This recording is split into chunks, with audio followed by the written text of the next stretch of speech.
Dios ha sido bueno,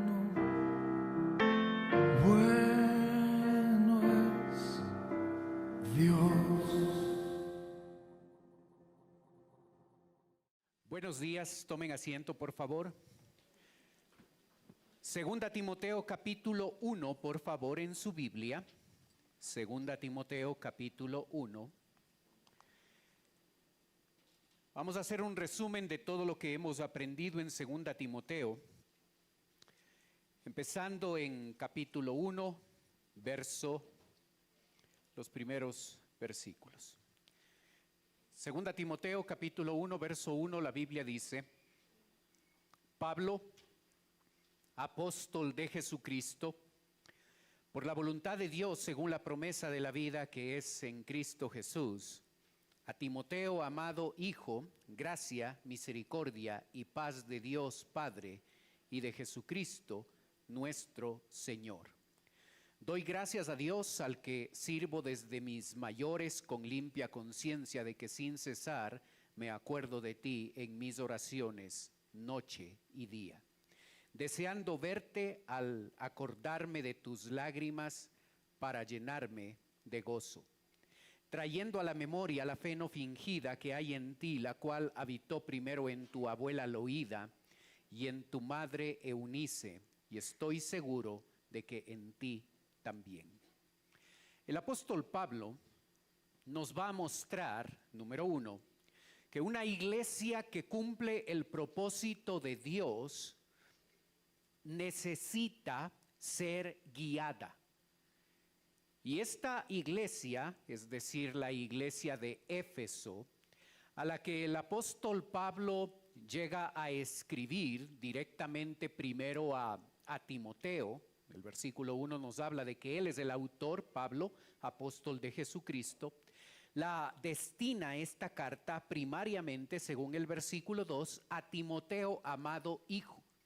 Y a través de él hace extensiva esta carta a los creyentes de la iglesia de Éfeso, porque Timoteo va a ponerse al frente de la iglesia y va a liderar esa iglesia de acuerdo a las instrucciones que Pablo le está dando, y de manera particular con las instrucciones de segunda a Timoteo. Hace un saludo típico el apóstol: gracia, misericordia y paz. Y de la única fuente que puede venir eso, de Dios Padre y de Jesucristo nuestro Señor. Gracia, misericordia y paz. Si una persona quiere tener paz con Dios y tener paz con su prójimo, necesita primeramente recibir la gracia y la misericordia de Dios. Esos términos están en el orden correcto, en el orden adecuado. Si quieres tener paz con Dios y paz con el prójimo, necesitas recibir la gracia y misericordia de Dios primeramente. Después Pablo se acuerda de Timoteo y da gracias en los versos 3 y 4, da gracias por él. Se acuerda de Timoteo y de su ejemplo y de su testimonio. Y en el verso 5, Pablo hace referencia a la herencia que Timoteo tenía. La herencia dada por una abuela Loída y una madre Eunice, que llegaron a priorizar las cosas espirituales en su vida y llegaron desde la niñez a instruir a ese pequeño niño, a Timoteo. Y como consecuencia de que estas dos mujeres priorizaron la parte espiritual en su vida y en la crianza de este pequeñito llamado Timoteo, cuando él ya fue grande, llegó a poner su fe en el Señor Jesucristo y luego estuvo al frente de una iglesia. Qué tremendo trabajo de estas dos mujeres. ¿Dónde estaba el papá? Un padre presente, pero en la práctica ausente. ¿Dónde estaba el papá? El líder. No se menciona. Y aún con esas deficiencias de hogar, la abuela Loída y la madre Eunice, dos mujeres, tomaron en serio su responsabilidad de instruir a su nieto, a su hijo. Y lo hicieron tan bien que ese niño aceptó a Cristo y ese niño se hizo pastor.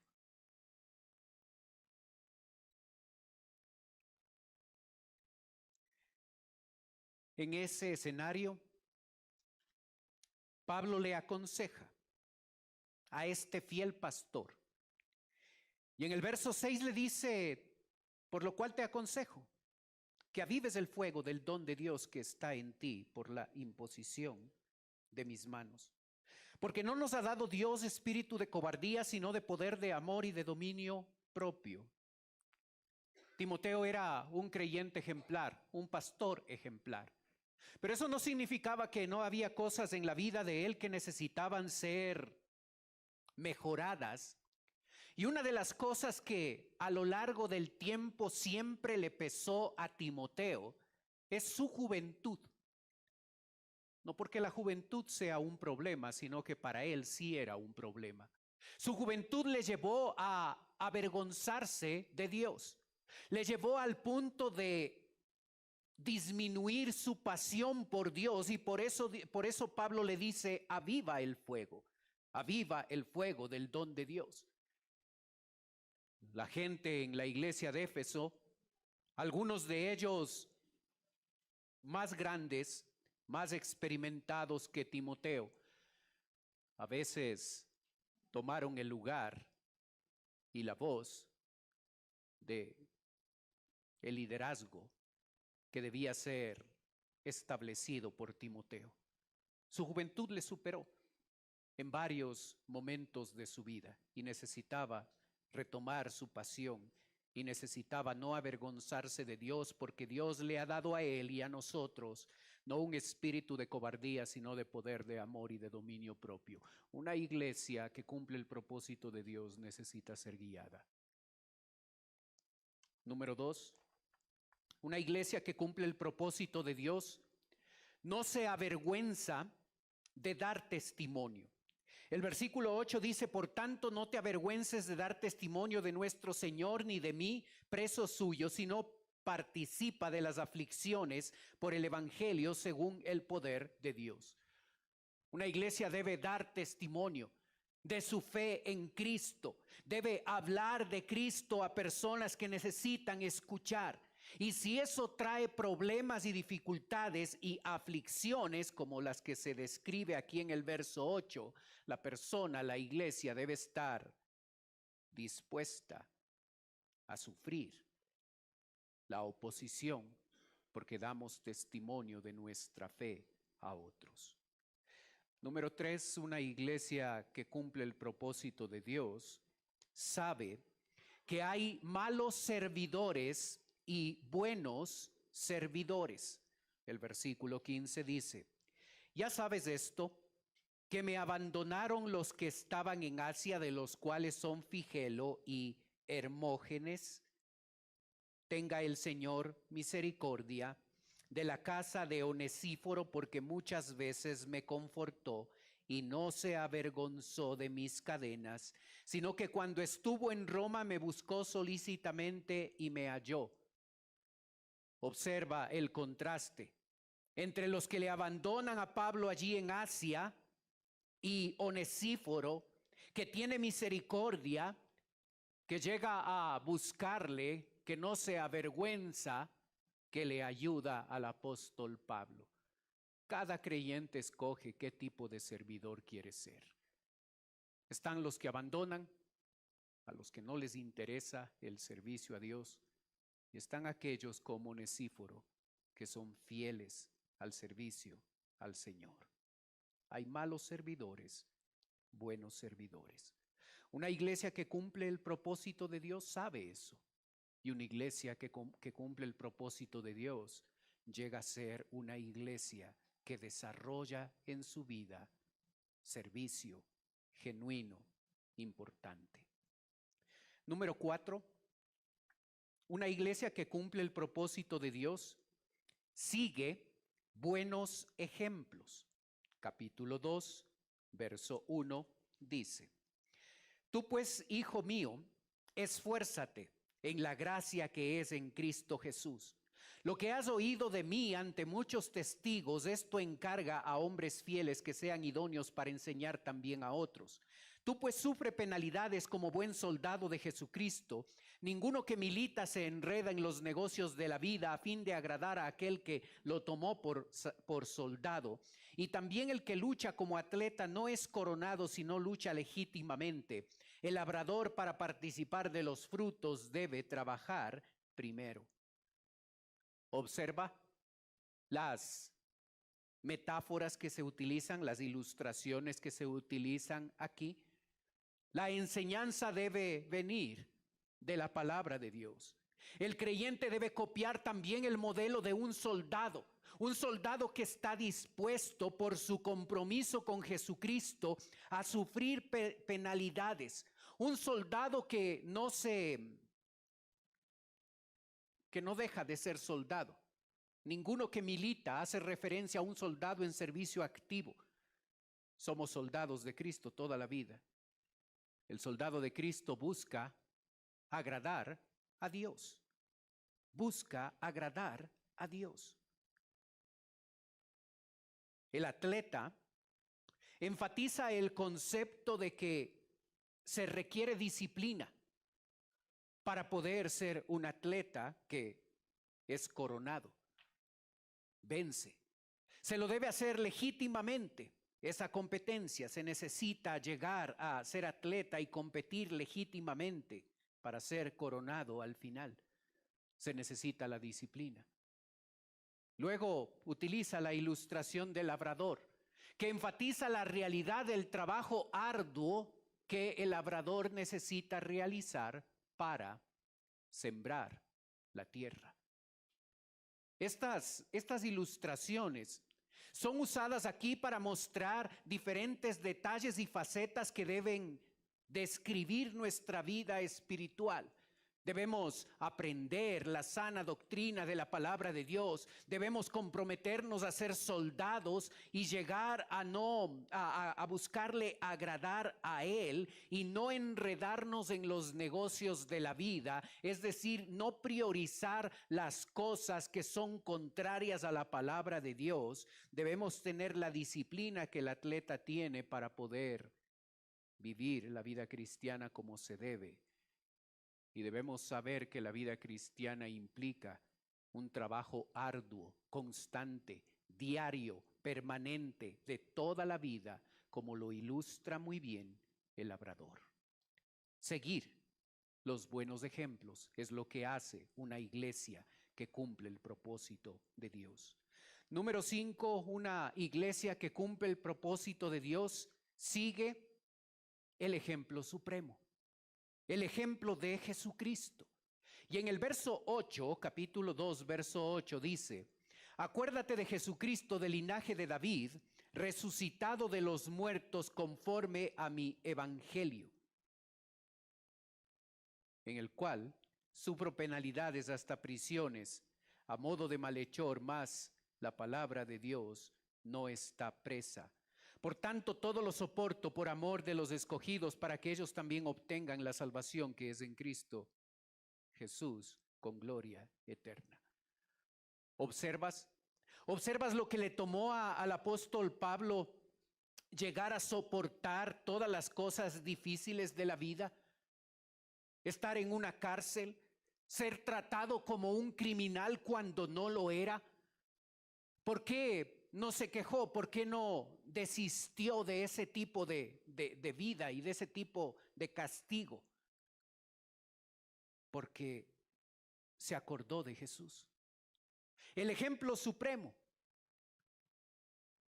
Nos acordamos en esta vida de cosas importantes y llegan a ser recuerdos tan importantes que los priorizamos en nuestra vida. El recuerdo que nunca debemos olvidar es de una persona. Acuérdate de Jesucristo. Del linaje de David se hizo hombre. Murió en la cruz. Estuvo dispuesto a expresar el amor más grande. Y a consecuencia de eso, Dios Padre le resucitó. No hay ejemplo más grande que ese. Y si nosotros nos damos cuenta que nuestra vida espiritual, nuestra vida cristiana, no es lo que debe ser, si no vivimos una vida de santidad, si estamos en la lucha de un pie en el mundo, un pie en el cristianismo, y realmente no tenemos un compromiso serio, constante, de una vida de santidad, lo que nos hace falta es acordarnos de Jesucristo, porque cuando nosotros tenemos en claro quién es Él, qué es lo que hizo, cómo murió en la cruz por nosotros y cómo esa muerte garantiza una vida espiritual para nosotros y una vida eterna, porque su resurrección garantiza la mía, no hay argumentos más grandes para ser motivados a vivir una vida que le agrada a Dios. Y si no estamos viviendo de esa forma, el problema es que no nos estamos acordando como deberíamos de quién es Jesucristo y de qué es lo que Él ha hecho. Él es el ejemplo supremo. Y una iglesia que cumple el propósito de Dios sigue ese ejemplo. Número 6, una iglesia que cumple el propósito de Dios se protege de la mala doctrina. Capítulo 2, verso 14 dice: recuérdales esto, exhortándoles delante del Señor a que no contiendan sobre palabras, lo cual para nada aprovecha, sino que es para perdición de los oyentes. Procura con diligencia presentarte a Dios aprobado como obrero, que no tiene de qué avergonzarse, que usa bien la palabra de verdad. Mas evita profanas y vanas palabrerías, porque conducirán más y más a la impiedad, y su palabra carcomerá como gangrena, de las cuales son Himeneo y Fileto, que se desviaron de la verdad diciendo que la resurrección ya se efectuó, y trastornan la fe de algunos. ¿Observas la mala doctrina? ¿Observas la advertencia clara que hay en este pasaje?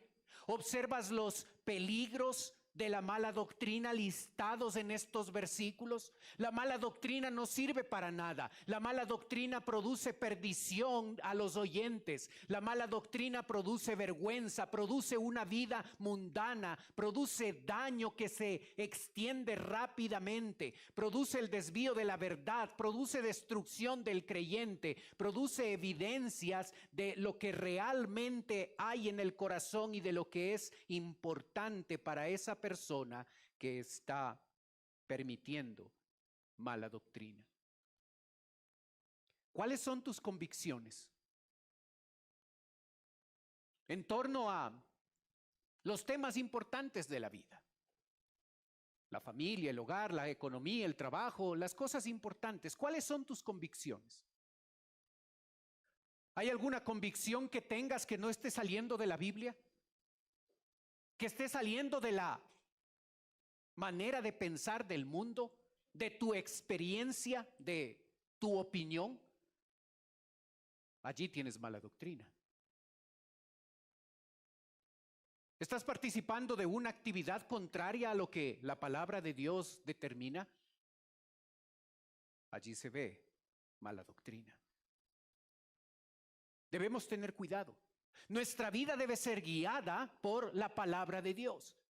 Es lo que debemos seguir, es lo que debemos hacer. No guiamos nuestra vida de acuerdo a nuestra opinión, de acuerdo a nuestra sabiduría, de acuerdo a nuestra experiencia.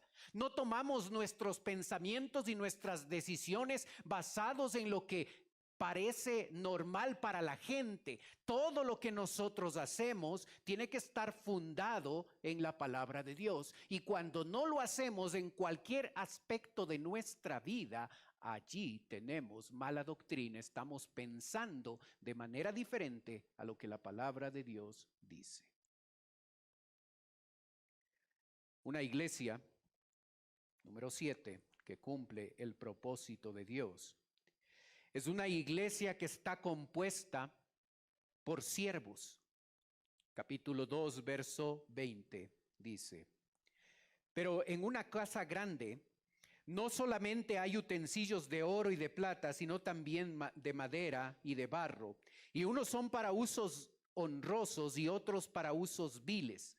Así que si alguno se limpia de estas cosas, será instrumento para honra, santificado, útil al Señor y dispuesto para toda buena obra.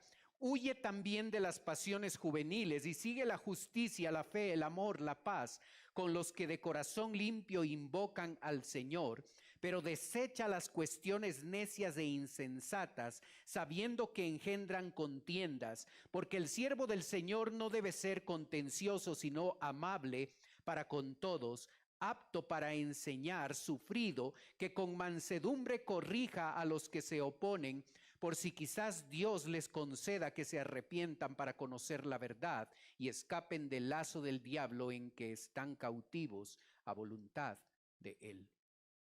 ¿Observas? Un creyente puede convertirse en un siervo con esas cualidades, siendo una persona, siendo un servidor de Dios que honra a Dios, que vive una vida de santidad, que es útil para Dios, que es dispuesto para toda buena obra. Y creo que cada uno de nosotros, creyentes, cuando pensamos con cuidado en cuanto al servicio, todos nosotros queremos ser lo que ves allí en la pantalla.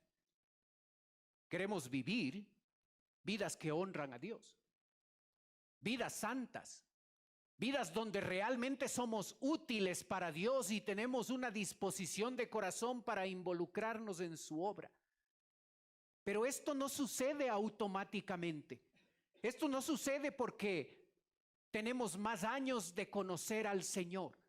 Aquel que quiere esto, así que si alguno se limpia, observa la lista de requisitos, si alguno se limpia del pecado y huye de las pasiones juveniles y en vez de seguir esas pasiones juveniles sigue la justicia, la fe y el amor y desecha la contienda, entonces se convierte en un servidor que agrada a Dios, que sirve a Dios. Lastimosamente el problema es que no todos están dispuestos a pagar el precio. Quieren servir al Señor sin hacer nada, sin cumplir ningún requisito, manteniendo pecado en la vida, manteniendo cosas que no deben estar. Para mí es absurdo cómo en la mente de un creyente puede llegar a servir al Señor y estar en pecado. No entiendo eso. No comprendo cómo un creyente puede querer servir al Señor, involucrarse en el servicio al Señor, en cualquier ministerio, cuando su vida no está bien, cuando no está limpia de pecado. Es hipocresía. Y muestra una cauterización de la conciencia, donde no llega a darse cuenta de que está mal con Dios porque no está haciendo lo que debe hacer, y aún así piensa que puede involucrarse en un ministerio. No se requiere perfección, pero sí se requiere limpieza de corazón, santidad. Y aquel que quiere ser un siervo de Dios, el requisito es claro: limpiarse del pecado. Una iglesia que cumple el propósito de Dios se caracteriza porque está compuesta por gente que sirve a Dios y lo hace bien porque ha entendido que para hacerlo bien necesita limpiarse del pecado. Una iglesia, número 8, que cumple el propósito de Dios, se protege de la mala doctrina. ¿Te diste cuenta que ya habló de esto en el capítulo 2? Lo acabamos de ver. Otra vez lo vuelve a repetir. Y esto nos muestra un problema que existía en la iglesia de Éfeso y un problema que existe en la vida del creyente, donde el creyente puede pensar que todo marcha bien, pero en las cosas que pienso, en las cosas que decido y en las cosas que participo, ¿cuántas veces para decidir, para tener convicciones y para involucrarme en actividades, lo que estoy usando para tomar ese tipo de decisiones no es la palabra de Dios, sino los pensamientos pecaminosos del mundo para hacer lo que los otros hacen en contra de la palabra. Capítulo 3, verso 1, también debes saber esto, que en los postreros días vendrán tiempos peligrosos, porque habrá hombres, y tenemos toda una lista allí, en la pantalla lo ves, o trata de verlo. ¿Observas? 19 cualidades de una persona impía. Es avara, orgullosa, soberbia, mal hablada, desobediente a los padres, ingrata, impía, no le interesan las cosas espirituales y todo lo demás. ¿Sabes cuál es el problema del mundo? No es la economía. No son los políticos. El problema del mundo es el hombre. Pensamos que la solución es educar al hombre. Así es que se promueve la educación.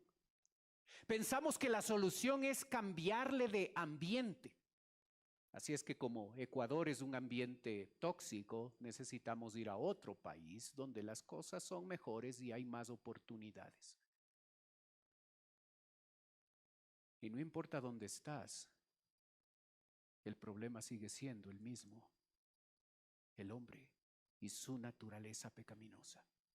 Que tratas de educarlo, tratas de hacer de esa persona una persona humana y moralista, pero no has transformado el corazón y por eso el problema del mundo sigue siendo el hombre.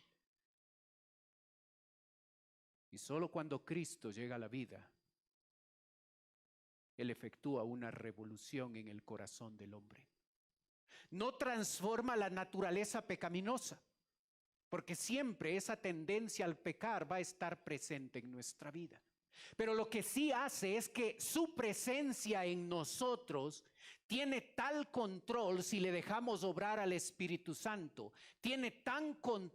nos tiene tan controlados que la naturaleza pecaminosa se mantiene restringida y la vida perfecta de Cristo va a fluir a través de nosotros. Y se nota una diferencia en nuestro comportamiento, en nuestro hablar, en lo que nosotros hacemos, no porque estamos mejorando como personas, sino porque hemos entendido que no hay nada bueno en nosotros y la manera más efectiva es dejar que la vida perfecta de Él fluya a través de un instrumento imperfecto.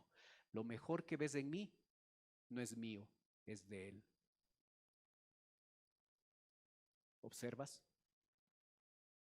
Lo peor que ves en mi vida es mío. Yo soy así.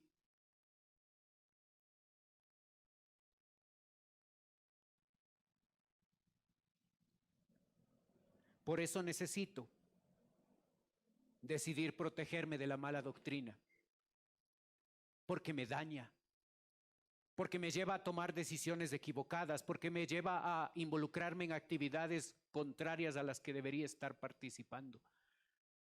Así es que no puedo tolerar mala doctrina. Debo sumergirme en la buena doctrina. En la buena, en la sana, en la que me purifica, en la que me hace mejor. Una iglesia que cumple el propósito de Dios se protege de la mala doctrina. Una iglesia que cumple el propósito de Dios permite que la palabra de Dios le transforme. En el capítulo 3, el verso 14 dice: pero persiste tú en lo que has aprendido y te persuadiste, sabiendo de quién has aprendido y que desde la niñez has sabido las sagradas escrituras, las cuales te pueden hacer sabio para la salvación por la fe que es en Cristo Jesús. Toda la escritura es inspirada por Dios y útil para enseñar, para redarguir, para corregir, para instruir en justicia, a fin de que el hombre de Dios sea perfecto, enteramente preparado para toda buena obra. ¿Observas la lista de 19 cualidades de lo que nosotros somos? Esos somos. ¿Sabes qué está transformando nuestra realidad? La palabra de Dios.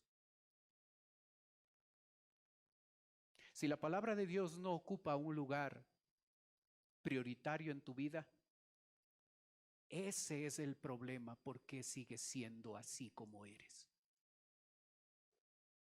Y aunque puedas desear un cambio, aunque puedas orar por un cambio en tu vida, en la práctica esa transformación no se completa, no se realiza, porque el instrumento que Dios utiliza para nuestra transformación, para pasar de horribles pecadores como lo que somos, a creyentes que aprenden a vivir una vida diferente, donde Dios manifiesta su vida perfecta a través de nosotros. Para que ese cambio se dé, se necesita dar lugar a la palabra de Dios, la única inspirada por Dios, la única que salió de sus propios labios, la única que es buena para instruirnos, para redarguirnos, para corregir en justicia, la única que puede transformar nuestra vida. Si la Biblia no ocupa un lugar prioritario en tu vida, esa es la razón por que no experimentas un cambio real.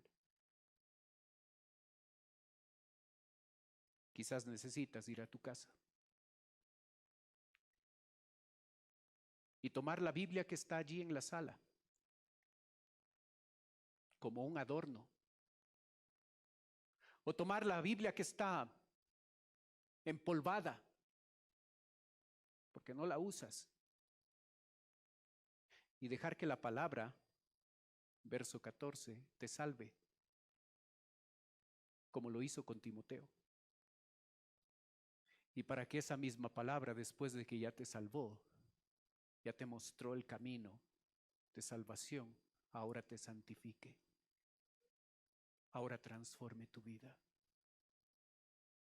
Hermano, es importante que el creyente se dé cuenta de esa conexión que existe entre estos versículos que hablan de la palabra de Dios y esa lista de 19 pecados que describe nuestra realidad, y pasamos de eso a una vida santa a través del instrumento perfecto de la palabra de Dios. Necesitamos tomar la Biblia cada día y con cuidado, con meditación. Necesitamos dedicar tiempo a la lectura de la palabra de Dios, no para nuestra información, no para adquirir conocimientos teológicos, sino para que esa información modifique nuestra voluntad y nuestro comportamiento y transforme nuestra vida pecaminosa en una vida santa. Alguien dijo, la Biblia no fue escrita para nuestra información, fue escrita para nuestra transformación. Y mientras la palabra no ocupe un lugar prioritario en nuestra vida, no veremos una gran diferencia. Número 10. Una iglesia que cumple el propósito de Dios lleva a cabo el encargo solemne que Dios le ha dado. Capítulo 4, verso 1. Te encarezco delante de Dios y del Señor Jesucristo, que juzgará a los vivos y a los muertos en su manifestación y en su reino, que prediques la palabra, que instes a tiempo y fuera de tiempo, redarguye, reprende, exhorta con toda paciencia y doctrina. ¿Qué tal eres tú para los encargos? Los papás somos muy buenos para encargar cosas a nuestros hijos. Vamos a hacer una diligencia en la mañana, harás el arroz. Llegamos a la casa y o no hay arroz o está quemado. ¿Qué pasó? Ya te enseñé, ya te dejé la receta, ya. ¿Qué tales nosotros somos para los encargos? Diligentes, responsables, cuidadosos. Y nosotros los padres podamos pensar en muchos ejemplos de cosas que nosotros les encargamos a nuestros hijos. Y a veces lo hacen muy bien y otras veces lo hacen muy mal. ¿Qué tal eres tú con el encargo que Dios te ha dado? Te encarezco delante de Dios y del Señor Jesucristo, que juzgará a los vivos y a los muertos en la manifestación y en su reino. Te encarezco, te pido que pongas cuidado en esto. Te voy a encargar algo y en la pantalla ves la lista. Te encargo que prediques, instes, redarguyas, reprendas y exhortes. No es difícil entender. El encargo es comprensible. Te encargo, creyente, que hagas esto. Y cuando nuestro papá regrese por nosotros y nos pregunte, como nosotros lo hacemos con nuestros hijos, ¿qué pasó con el encargo? ¿Predicaste, instaste, redarguiste, reprendiste, exhortaste? ¿Hiciste eso? No, es que estaba muy ocupado, estaba haciendo otros proyectos y otras metas y otros sueños y otros estudios y otras cosas. Otras cosas eran importantes en mi vida, eso no. Y de la misma manera que nosotros reprendemos tan fácilmente a nuestros hijos cuando no cumplen con los encargos que les dejamos, Dios nos reprenderá. ¿Qué pasó? ¿No estuvo claro? ¿No estuvo clara la lista? Esto te encargué hasta que vuelva. ¿Qué hiciste? Una iglesia que cumple el propósito de Dios lleva a cabo el encargo solemne que Dios le ha dado. Número 11. Una iglesia que cumple el propósito de Dios es una iglesia que va a ser premiada. Capítulo 4, verso 6.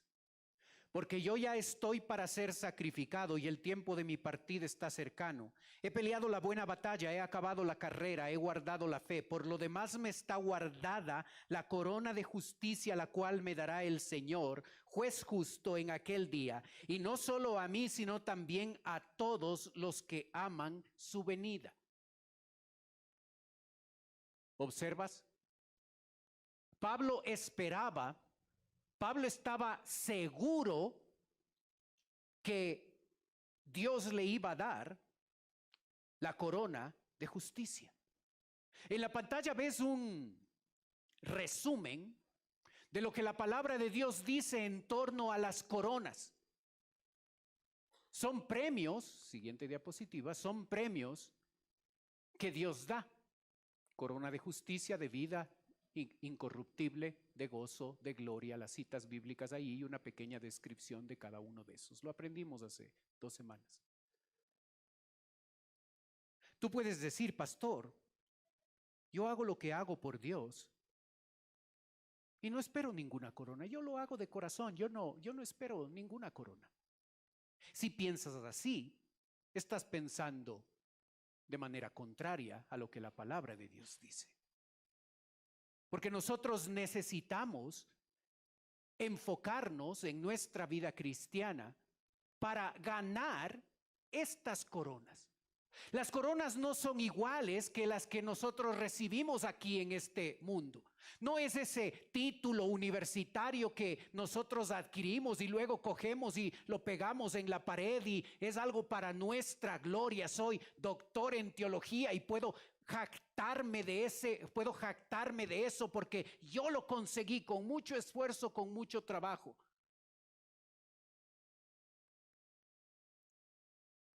No es esa clase de coronas. Es la corona que Dios nos da por vivir una vida de santidad. El libro de Apocalipsis dice que esas coronas son tomadas y son puestas a los pies de Jesucristo para gloria de su nombre. No es como el diploma que nos enorgullece. Es la capacidad, la corona es la capacidad, es la oportunidad de poder glorificar a Dios. Así es que cuando el creyente dice, a mí no me interesan las coronas, ¿no te interesa glorificar a Dios?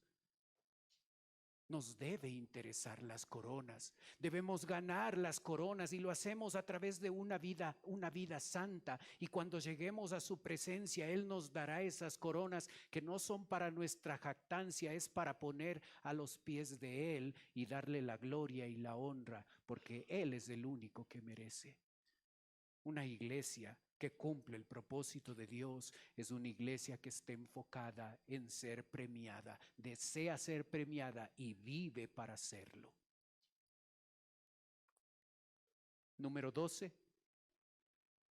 Una iglesia que cumple el propósito de Dios sabe que en el servicio a Dios hay amigos y hay enemigos.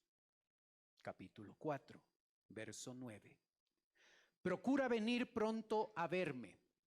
Está hablando Pablo de Timoteo. Timoteo, un buen amigo. 10. Porque Demas me ha desamparado amando este mundo y se ha ido a Tesalónica, un enemigo. Crescente fue a Galacia, un amigo. Tito a Dalmacia, otro amigo. Solo Lucas está conmigo, otro amigo. Toma a Marcos y trae contigo porque me es útil para el ministerio, otro amigo. A Tíquico lo envié a Éfeso, otro amigo. Verso 14. Alejandro el calderero me ha causado muchos males, el Señor le pague conforme a sus hechos. Amigos y enemigos en el servicio al Señor. ¿Observas? Gente que llega a tener el mismo corazón de siervo. Se une a nosotros, a otros que queremos servir al Señor y se convierten en amigos y juntos servimos al Señor. Otros no. Otros se oponen. Enemigos. Una iglesia debe saber que hay amigos y enemigos en el servicio al Señor. De la misma forma que el apóstol Pablo empezó esta carta, la termina, verso 22. El Señor Jesucristo esté con tu espíritu. La gracia sea con vosotros. Amén. En el capítulo 1, verso 2 dijo gracia, misericordia y paz. Y aquí en capítulo 4, verso 22, otra vez vuelve a hablar de la gracia. Una iglesia que cumple el propósito de Dios es una iglesia que entiende que para poder cumplir ese propósito no se necesita solamente buena voluntad y decisión, se necesita acogernos a esa gracia que en algún momento nos salvó y que ahora nos capacita y nos ayuda a vivir una vida diferente. No puedes cumplir el propósito de Dios si no te apropias de la gracia, de la ayuda que Dios te quiere dar. ¿Observas?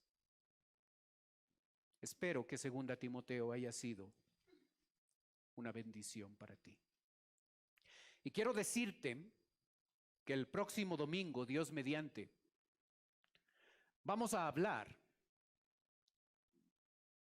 del más grande. Vamos a hablar de la grandeza de Jesucristo. Y para tratar el tema de manera adecuada, de manera completa, necesitamos estudiar el libro que tiene ese tema. Hablar de aquel que es el más grande. Así es que empezamos un estudio de la carta a los Hebreos. Él habla de que Jesucristo es mejor que todos los que han existido, Abraham, Moisés, Aarón. Él es el mejor. Y puede ser que tú ya sabes que es el mejor. Si nos encuestan y nos dice y nos preguntan cuál es el más grande, seguramente tú y yo estamos de acuerdo que Jesucristo es el más grande. Seguramente ahí no tenemos una diferencia. Pero ¿dónde podemos tener diferencias? Es que el libro de Hebreos nos enseña acerca del más grande, no para tener un concepto teológico de que Jesucristo es el más grande, sino esa verdad esencial aplicada a la vida diaria nos convierte en personas que a través de sus actos, a través de sus decisiones, a través de su comportamiento, demuestran quién es el más grande, porque le siguen cada día. Y allí va a haber diferencias, porque teóricamente todos sabemos quién es el más grande, pero no necesariamente vivimos de acuerdo a ese concepto. Y el libro de Hebreos nos enseña ese concepto y cómo aplicarlo a nuestra vida diaria. El día de hoy, más tardecito, va a llegar al WhatsApp de la iglesia un devocional para realizarlo de lunes a sábado. El día lunes vamos a empezar con un video introductorio que nos da un panorama general del libro de Hebreos. Es un video muy ameno, es un video muy bien hecho. Si no lo has hecho antes, o si lo hiciste parcialmente, te animo a empezar a estudiar Hebreos. Y lo empiezas a hacer este lunes con el devocional. Es algo pequeño, es una sola pregunta o dos cada día que te va ayudando a prepararte para el día domingo y arrancar con este nuevo estudio. Te animo a arrancar y a terminar el estudio de Hebreos. El libro que nos habla de quién es el mejor, de quién es el más grande, Jesucristo.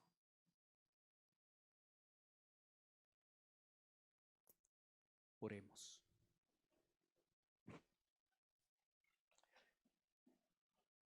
Padre Celestial, queremos darte gracias por tu palabra. Gracias por 2 Timoteo, Señor. Gracias porque a través de ella le enseñaste con precisión a Timoteo cómo debía cumplir tu propósito, en qué debía enfocarse. Y gracias porque a través de esta carta extendiste esta enseñanza a la iglesia de Éfeso y la extendiste ahora a nosotros. Ayúdanos, Señor, a vivir como debemos vivir. Padre, yo ruego que nos ayudes a poner a tu palabra en el sitio esencial que debe tener en nuestra vida.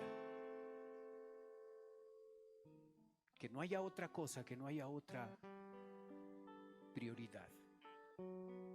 Tu palabra, a través de la cual te conocemos, a través de la cual entendemos cómo ser salvos, a través de la cual experimentamos esa vida de transformación.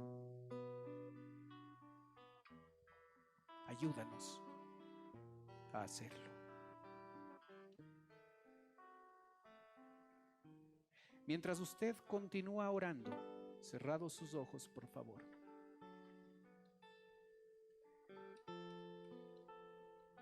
Puede ser que esta mañana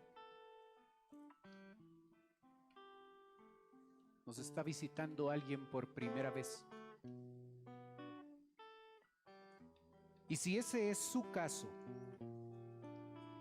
y usted quiere permitirme orar por usted, usted puede levantar su mano. Con eso me está diciendo a mí, pastor, vengo por primera vez, ore por mí. ¿Hay alguien así con nosotros? Gracias, veo su mano. Gracias por identificarse.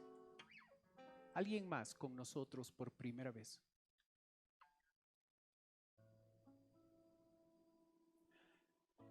Para la persona que levantó su mano, en un momento voy a orar por usted, como le dije. Quisiera ofrecerle algo más. Es totalmente voluntario, por favor, no queremos presionarle, no es nuestro propósito. Si usted desea, usted puede tomar sus cosas y puede pasar a la parte de abajo donde estoy yo. Si usted lo hace, una dama de nuestra iglesia se va a acercar, le va a llevar a un lugar privado y en ese lugar va a conversar con usted. Es totalmente voluntario. Los demás tienen sus ojos cerrados para que no le dé recelo, no le dé vergüenza de pasar. Pero si desea hacerlo, venga con toda confianza. Denos el privilegio no solo de orar por usted, sino de conversar un momento con usted. Padre Celestial, gracias por la persona que nos visita. Señor, tú conoces sus motivos de oración. Yo te ruego, Padre, que tú puedas contestarlos conforme a tu voluntad. Padre, te pido por el tema de salvación en su vida. Si todavía no te conoce como Salvador, yo ruego que hoy sea el día de salvación. Te pido por nosotros, Señor, ayúdanos a vivir vidas que te agradan, vidas congruentes con la enseñanza de tu palabra. Gracias, Señor, porque nos creaste con un propósito, ese propósito de glorificar tu nombre. Ayúdanos cada día, Señor, mientras estamos sobre esta tierra, a darte la gloria y la honra a ti en cada cosa que hacemos. Pedimos tu bendición. Oramos en el nombre de Cristo Jesús. Amén. Dios ha sido